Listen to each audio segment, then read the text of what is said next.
नमस्कार. मी किशोर धारगळकर आणि आपण पाहतात धारगळकर मीडिया नेटवर्क. मित्रांनो, योगी आदित्यनाथ यांनी एक असा निर्णय घेतला ज्याची चर्चा देशभर चाललेली आहे. आपणही ऐकली असेल, आपण माझा व्हिडिओही पाहिला असेल की उत्तर प्रदेशमध्ये जी काही खाण्याची दुकानं आहेत, खाण्याच्या वस्तू विकणारी जी दुकानं आहेत, त्या दुकानांनी आपल्या दुकानावरती, आपल्या स्टॉलवरती, आपल्या ज्या काही हातगाड्या असतील त्याच्यावरती आपलं नाव, मालकाचं नाव हे लावणं गरजेचं आहे किंवा तशी सक्ती केलेली आहे. आणि आता सुप्रीम कोर्टाने 26 तारखेपर्यंत त्या निर्णयाला स्थगिती दिलेली आहे. पण ठीक आहे, काही टेक्निकल गोष्टी आहेत त्याच्यामध्ये. पण त्याच्यामुळे अख्ख्या देशभर योगी आदित्यनाथ यांची चर्चा चाललेली आहे आणि अशी ही वारंवार होत असते. कधी बुलडोजर तर कधी एन्काउंटर गुंडांचं.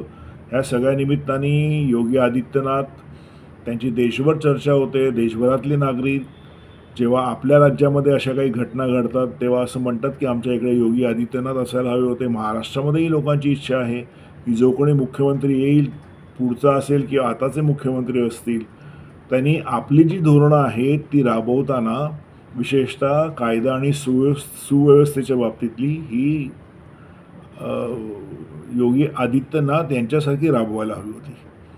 कारण ते उत्तम प्रशासक आहेत आणि एखादा निर्णय जेव्हा ते घेतात तेव्हा त्यापासून ते सहसा मागे जात नाही आणि ह्या निर्णयाच्यापासून पण ते मागे जाणार नाही आहेत. असो, आज त्यांची आठवण येण्याचं कारण असं की आज आपल्याला माहिती आहे की गेल्या बऱ्याच वर्षांपासून योगींचं राज्य आहे उत्तर प्रदेशमध्ये आणि त्यांचे विरोधी जे समाजवादी पार्टीचे अखिलेश यादव आहेत ते अजून त्यांना ओळखू शकलेले नाहीत.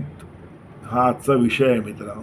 याचं कारण असं की अखिलेश यादवनी काल एक सभा घेतली पश्चिम बंगालमध्ये ममता दीदीबरोबर. आणि ममता दीदी तर विरोधात आहेतच मोदींच्या, हे आपल्याला माहिती आहे. पण अखिलेश यादव यांनी ही सभा घेतली आणि त्यांनी असं सांगितलं की मोदींचं जे सरकार आहे ते अल्पजीवी आहे, ते कधीही पडू शकतं. आणि अगदीच त्याच्या काही दिवस अगोदर जे उत्तर प्रदेशचे DCM आहेत, डेप्युटी चीफ मिनिस्टर आहेत, उपमुख्यमंत्री आहेत केशव प्रसाद मौर्य, हे काही एक कारणामुळे नाराज आहेत योगींवरती असं म्हणतात.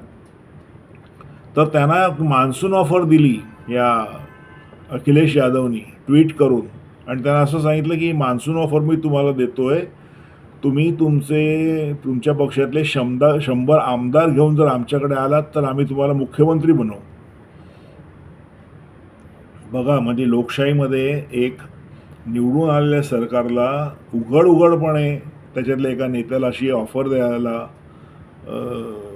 हे सांगतायत किंवा ऑफर देता आहेत.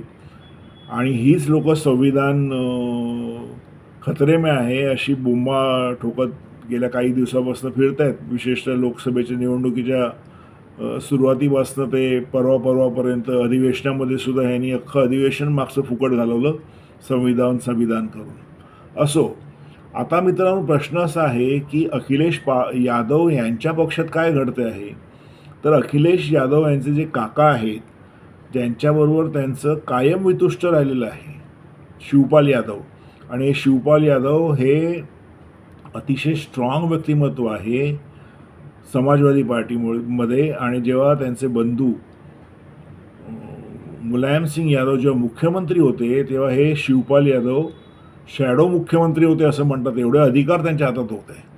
पण ह्यांचं निधन झालं मुलायम सिंग यादवचं आणि त्याच्यानंतर या दोघांमध्ये कायम संघर्ष राहिलेला आहे, अखिलेश यादव आणि शिवपाल यादव याच्यामध्ये.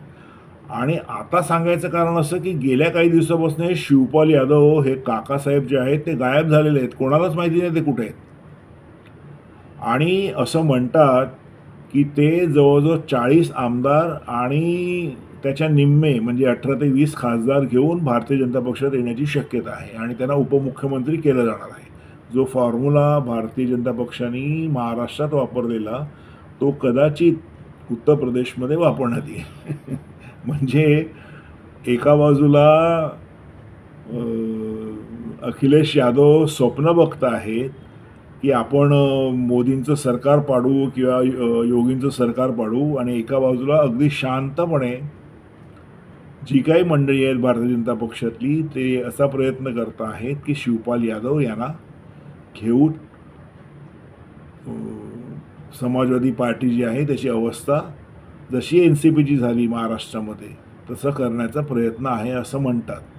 अजून तरी शिवपाल यादव समोर आलेले नाही आहेत, पण एवढं निश्चित की अखिलेश यादव यांच्या पक्षात काही सर्व आलबेल नाही आहे.